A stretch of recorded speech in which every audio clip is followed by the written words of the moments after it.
Rebonjour, chers frères et sœurs.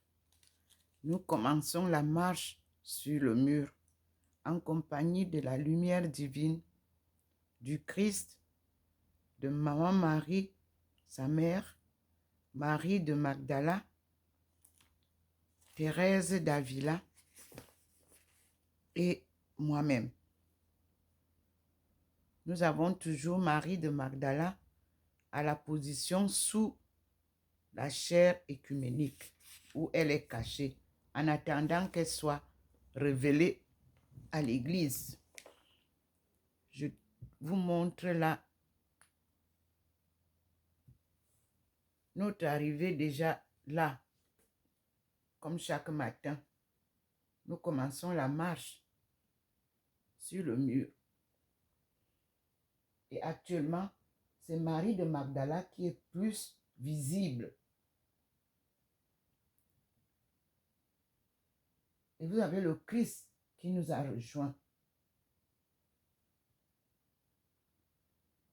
Et vous pouvez bien voir comment nous sommes dans la lumière, enveloppés comme d'habitude.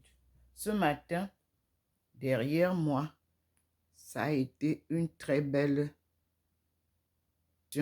lumineuse qui reste encore là.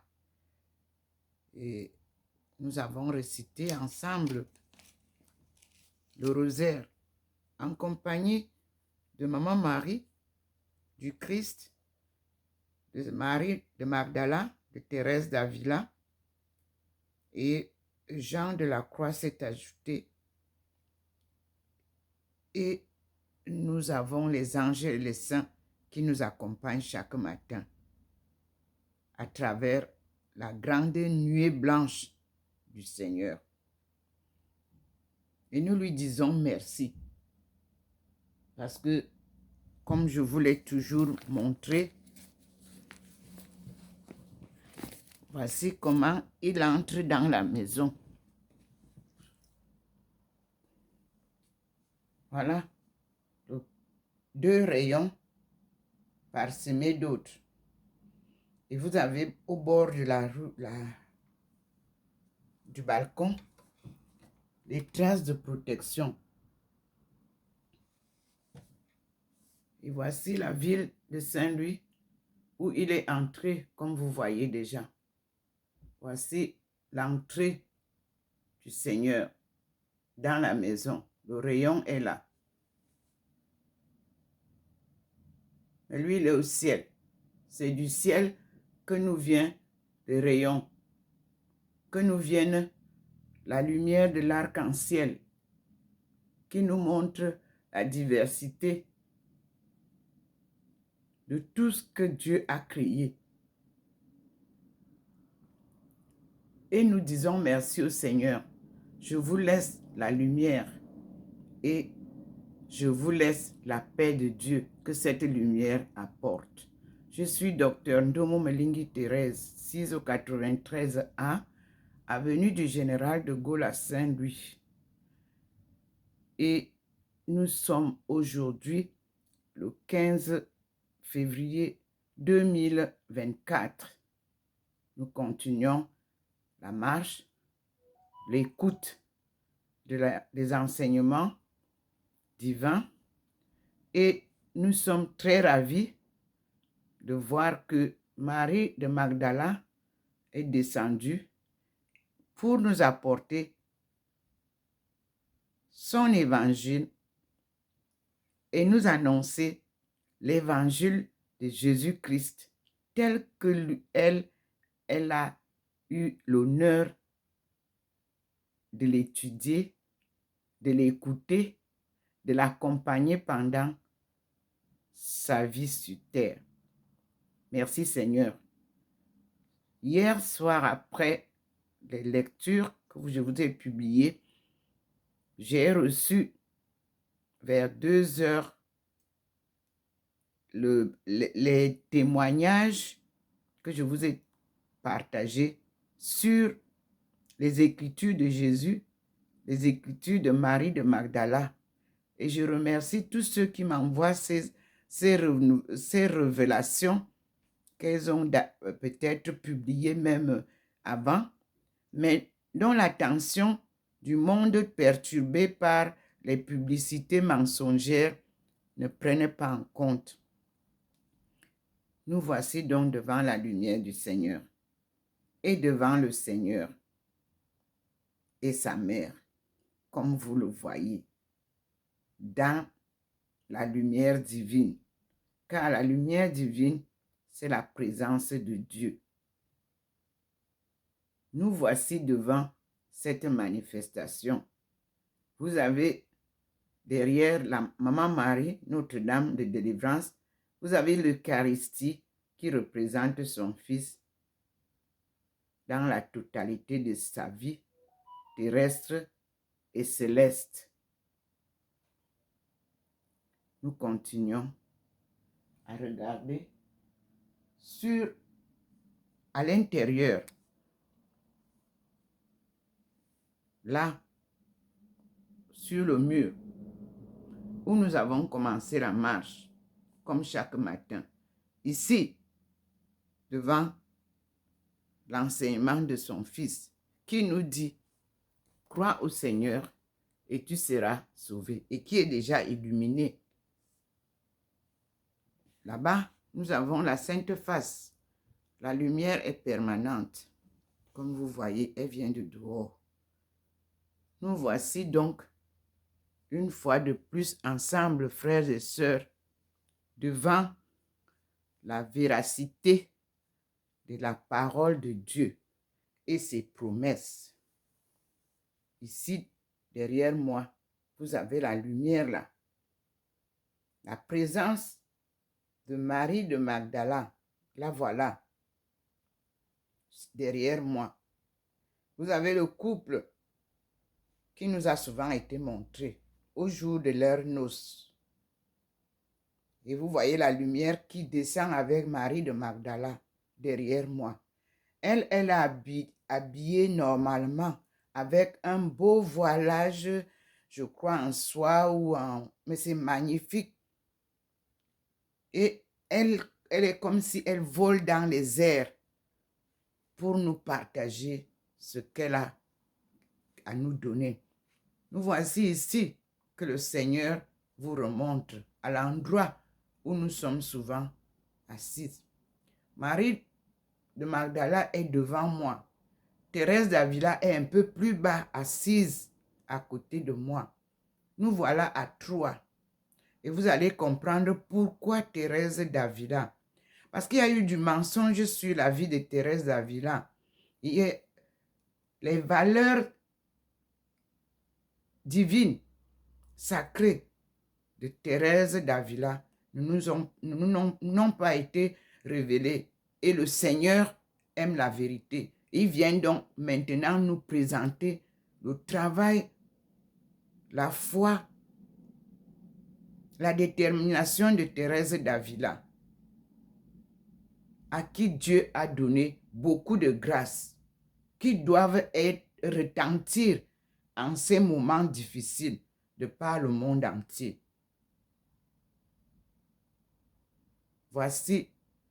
Nous voici regroupés à trois. Marie de Magdala, Thérèse d'Avila et moi-même. Là, voici que le Seigneur nous la montre en haut, ici, au niveau du bananier. Il la présente ici encore. Là, voilà.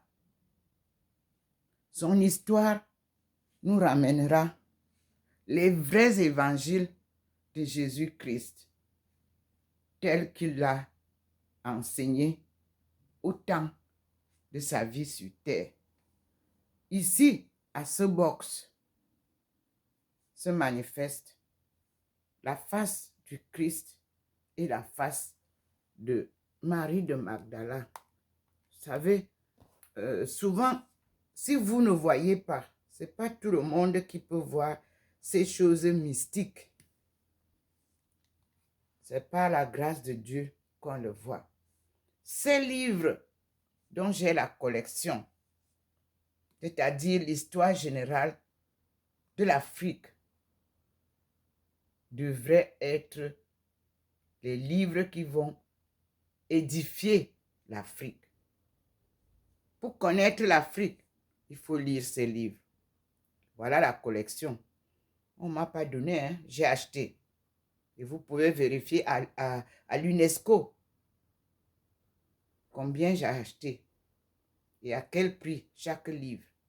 Pourquoi? Parce que la vérité nous a été cachée sur notre histoire. Et si nous ne lisons pas, nous ne pouvons rien comprendre. Et nous ne pouvons même pas nous développer. Et je vous rappelle que personne ne développe personne. Chacun se développe. Une leçon claire et nette que les autres ont appliquée pour être développés. Et que le Seigneur vous rappelle que par sa grâce seule et par votre courage et détermination, vous, Africains, vous allez être développés à partir de 2030, comme nous l'avons prédit, par la grâce de Dieu. C'est le décollage inévitable, incontestable, car l'Afrique est désormais libre. Merci Seigneur. C'est lui qui libère ce message encore et encore. Lui seul est notre sauveur. Il vient sortir son peuple de l'ignorance. Laissez-leur parler leur langue maternelle, son peuple. Ils comprendront mieux ce que vous racontez en vos langues.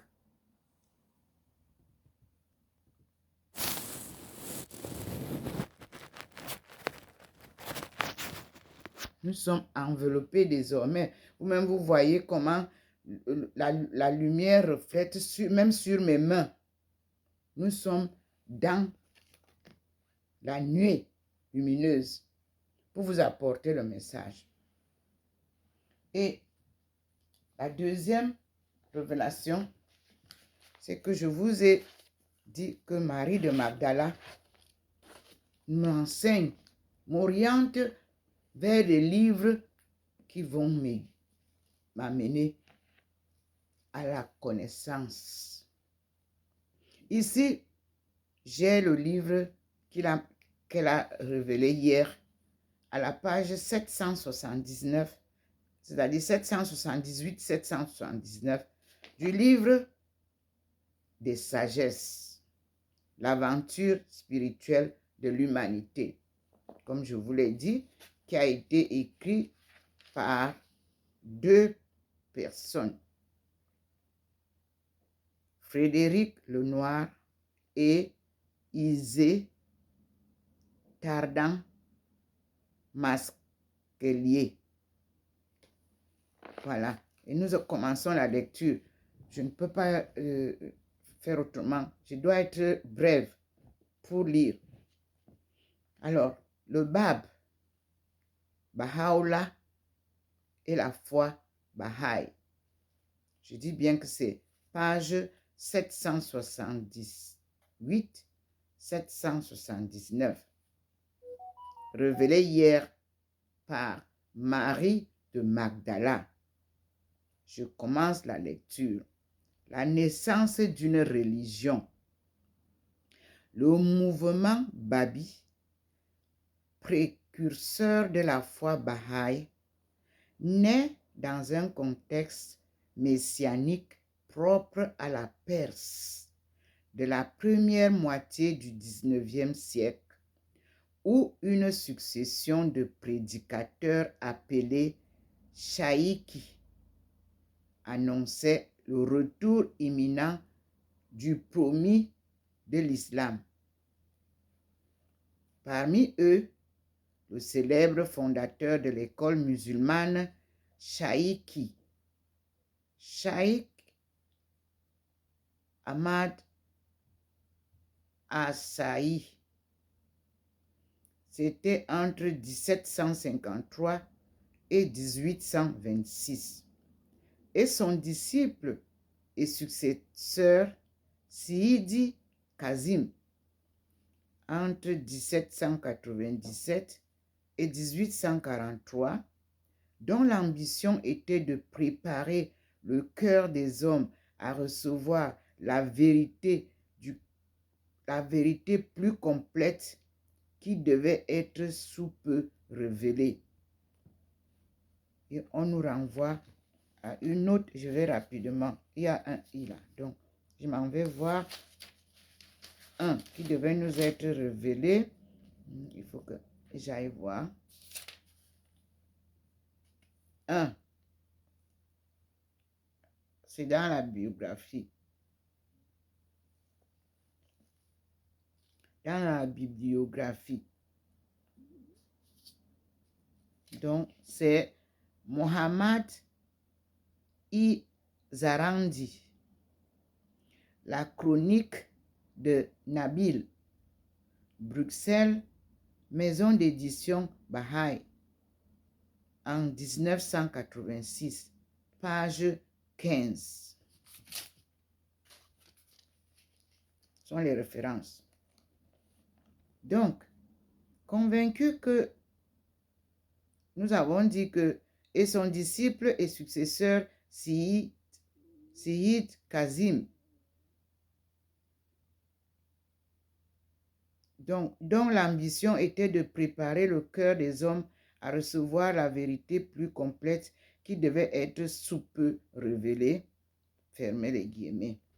Convaincu que l'élu de Dieu était sur le point de se manifester, Sidi Kazim confia à un de ses disciples, Moula ou bien Mula Hussein, environ 1813 à 1849, la mission de partir à sa recherche.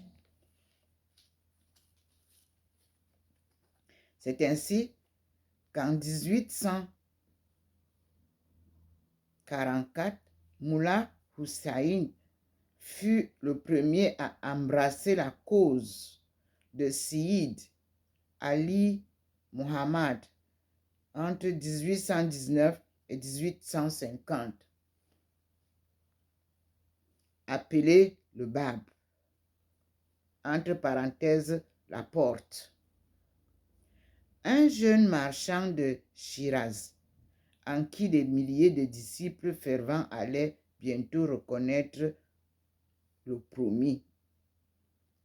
Lui-même porteur d'une nouvelle révélation divine, le Bab enseigna à ses disciples qu'un autre envoyé de Dieu, plus éminent que lui, viendrait sous peu inaugurer une ère qui, entre guillemets, verrait la restructuration de tous les aspects de la vie. On va voir la référence 2.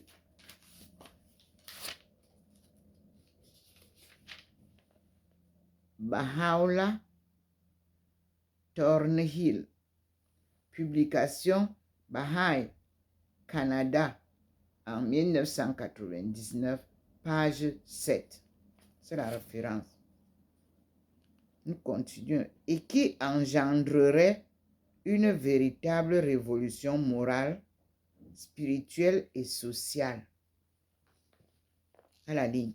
Les revendications du Bab, ainsi que l'ardeur de ses disciples à combattre la corruption et la déchéance de la société rencontrèrent un vif succès dans la population, mais suscitèrent aussi colère et hostilité de la part du clergé musulman et des autorités persanes. Le Bab est arrêté et emprisonné. Pendant ce temps, ses écrits se répandent et tout particulièrement le plus important d'entre eux, le Bayan, qui annule la loi islamique et lui substitue un ensemble de prescriptions très libérales. Le 7 juillet 1850, après un simulacre de procès, le Bab est fusillé à Tabriz. La répression qui s'engage fait des milliers de victimes dans des conditions atroces. Des témoins de l'époque, dont A.L.M. Nicolas, on va retrouver la référence 3 dans la... Là, c'est 3 nous dit A.L.M. Nicolas, consul à Tauris, puis à Tiflis, s'est voué à l'étude des réformateurs persans du commencement du 19e siècle. C'était le petit 3. Nous continuons notre lecture.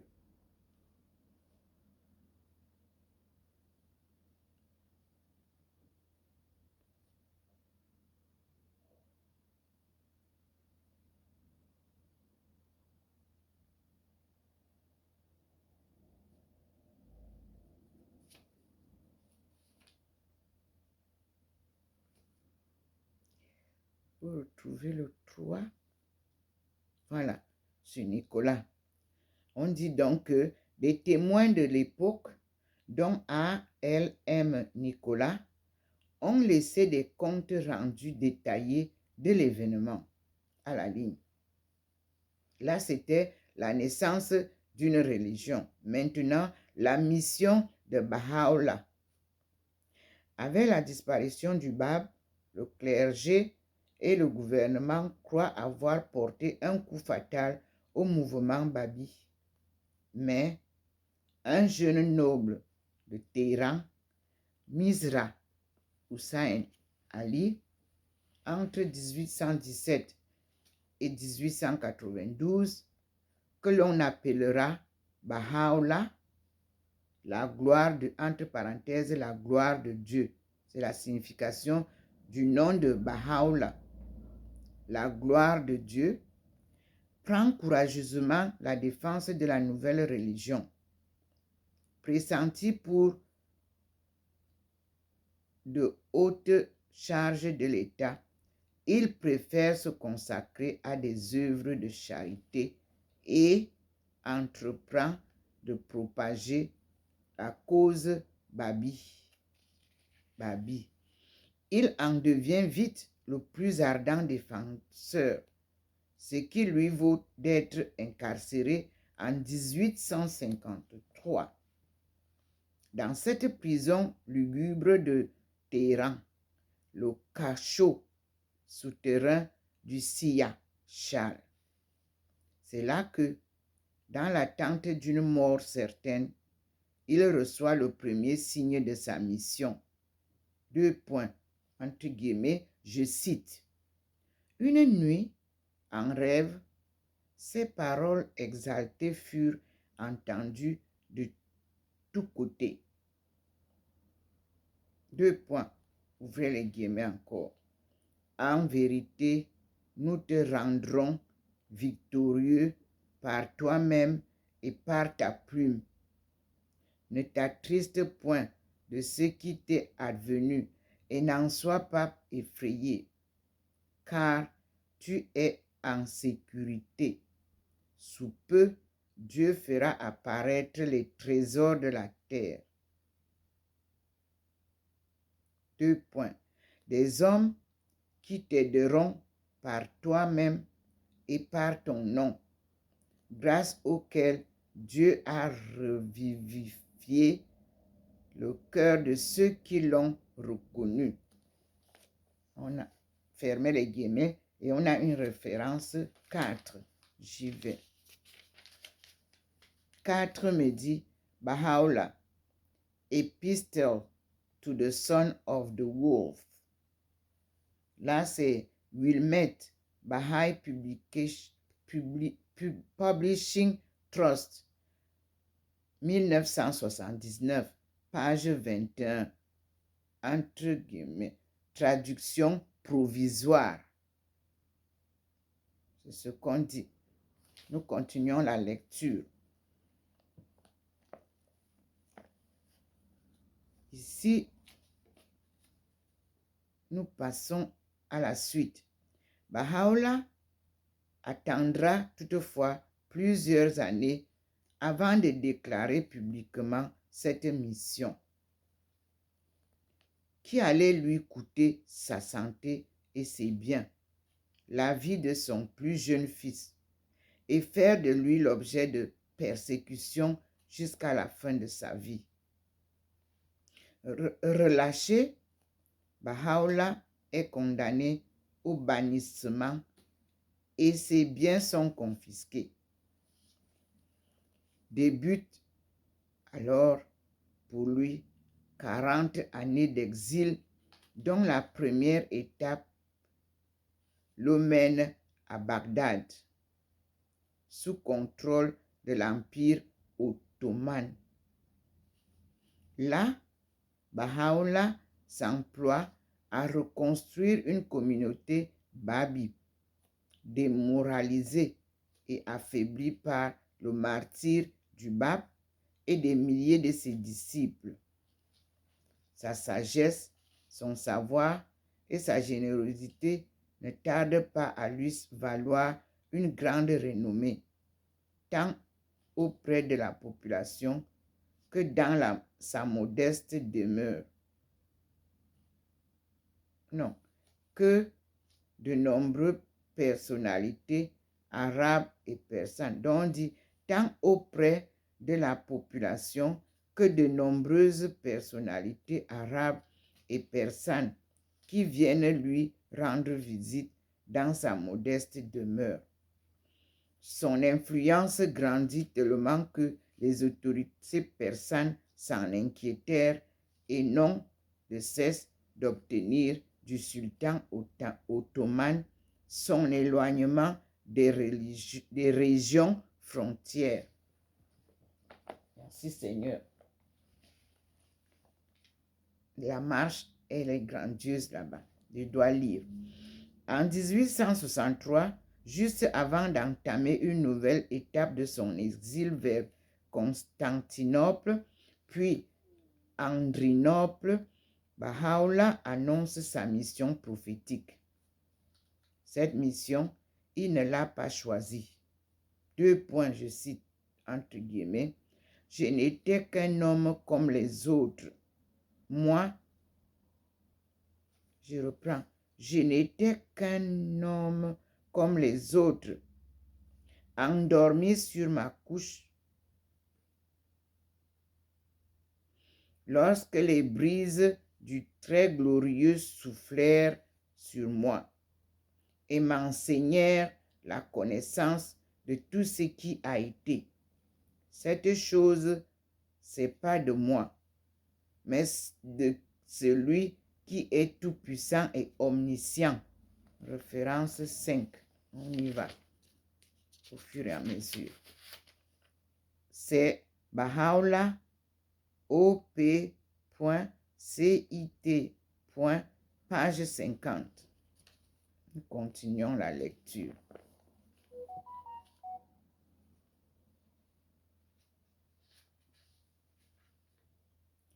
Cible d'accusations et d'insinuations toujours plus nombreuses de la part de membres des clergés et des gouvernements, Baha'u'llah est soumis à un emprisonnement à la forteresse de Saint-Jean d'Arc, non, de Saint-Jean d'Acre, en Palestine, entre parenthèses, à Co, fermez la parenthèse, connu pour son insalubrité et ses mauvaises conditions de détention. Là, comme partout ailleurs, sa renommée et le comportement exemplaire de ces